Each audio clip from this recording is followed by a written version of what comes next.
조갑자TV 시청자 여러분 안녕하십니까. 2020년 8월 28일 오후 12시 20분입니다. 오늘 오전에 발표된 한국갤럽 주간 여론조사를 말씀드리겠습니다. 항상 그렇듯이 1002명을 대상으로 조사를 합니다. 플러스 마이너스 3.1%포인트의 오차 범위를 가지고 있습니다. 문재인 대통령 잘한다 47%, 잘 못하고 있다 43%입니다. 잘하고 있다는 전주와 똑같고 잘못하고 있다는 조금 내렸습니다. 2%가 내렸습니다. 잘한다 47, 잘 못한다 43. 2주 전에는 잘 못한다가 53%, 잘한다가 39%였는데 전주에 이게 반전이 되었습니다. 그 이유는 잘 아시다시피 코로나 재확산과 이것을 재빠르게 이용한 문재인 정부 측이 사랑제일교회나 광화문 집회 참석자들에게 그 책임을 전가하는 데 성공했다는 거죠. 거기에 국민들이 호응하고 있다는 이야기입니다. 이 여론은. 그래서 문재인 잘한다가 47%까지 다시 회복이 되었습니다.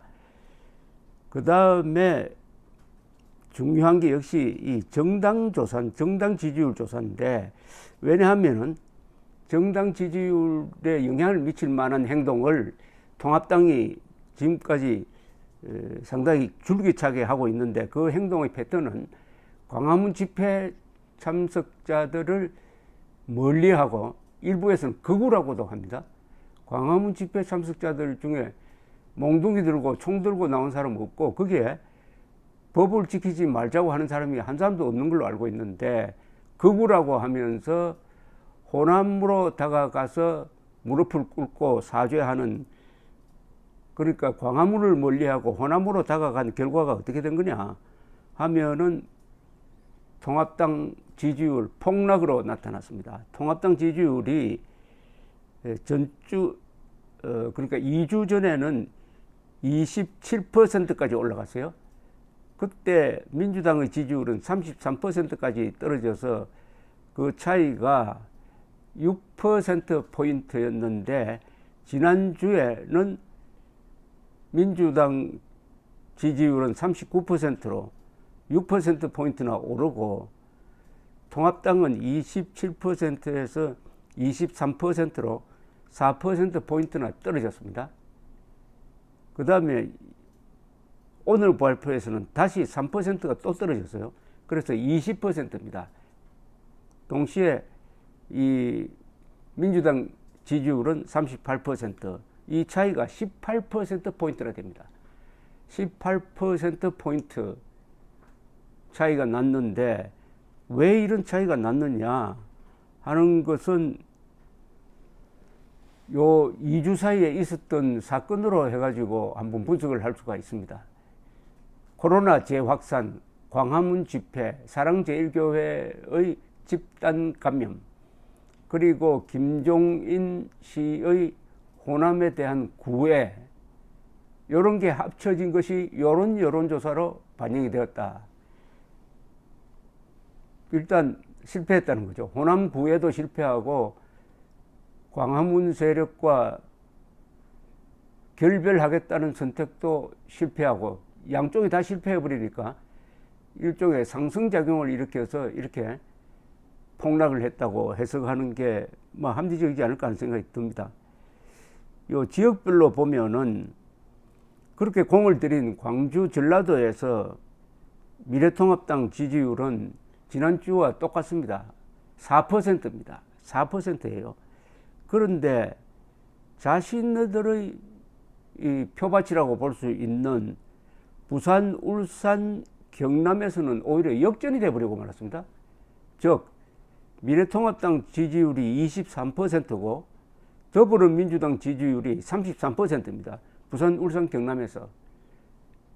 이거는 집토끼를 지키지 산토끼 잡으려다가 집토끼 지키지 못했다 하는 결론 아니겠습니까? 부산, 울산, 경남에는 물론 호남 사람들이 많이 살고 있습니다. 그러나 20% 미만일 겁니다. 부산, 울산, 경남에서 더불어민주당 33%, 미래통합당 23%. 이게 뭘 이야기를 하는 겁니까? 이게 뭘 이야기를 하는 겁니까? 산토끼 잡으려다가 집토끼 놓쳤다. 근데 항상 집토끼가 많아요. 숫자가. 호남 출신들이 약 25%, 경상도 출신이 약 33%입니다. 통합당이 제대로 하려면은 이 집토끼 단합력을 높여야 됩니다.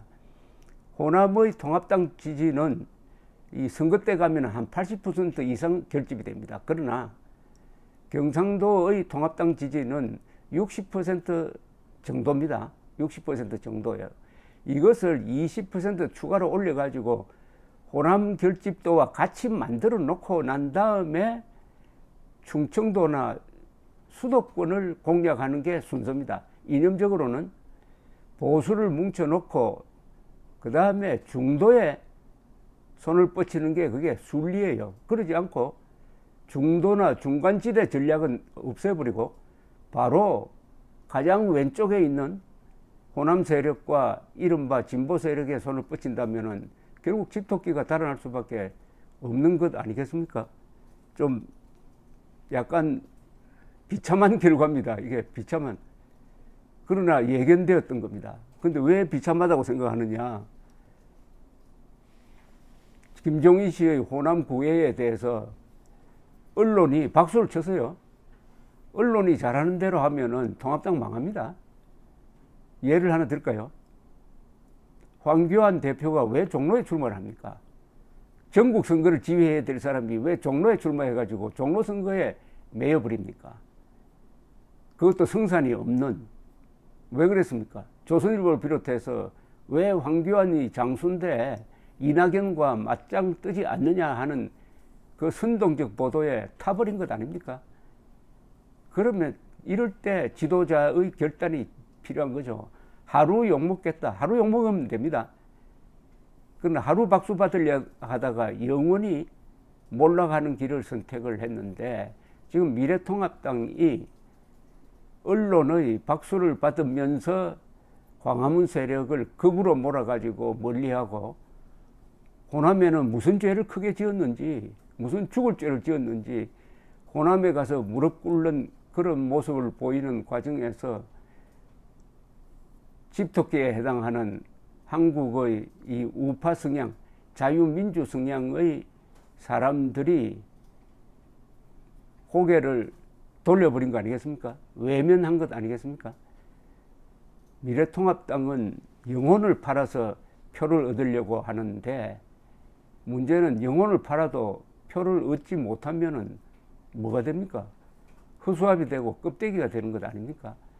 인간은 손발이 마비된다든지 고장이 나면은 수술해서 고칠 수가 있습니다.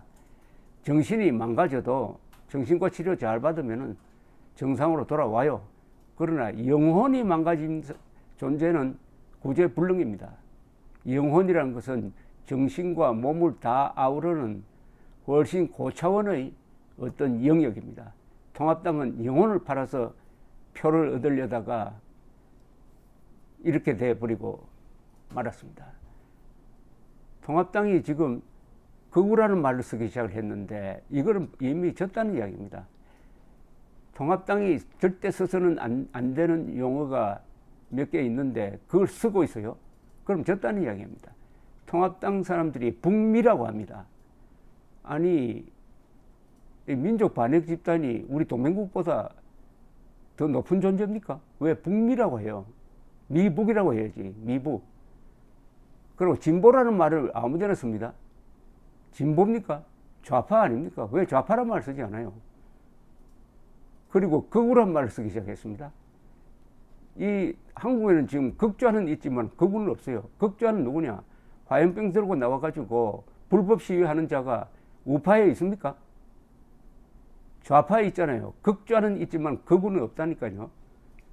그런데 온순하게 짝이 없는, 목소리는 다소 크지만은 또 그 내용도 격렬하긴 하지만은 어디까지나 법 지키고 헌법의 이름으로 우리 체제를 지키겠다고 소리치는 광화문 세력을 극우라고 하는 자가 있다니까요.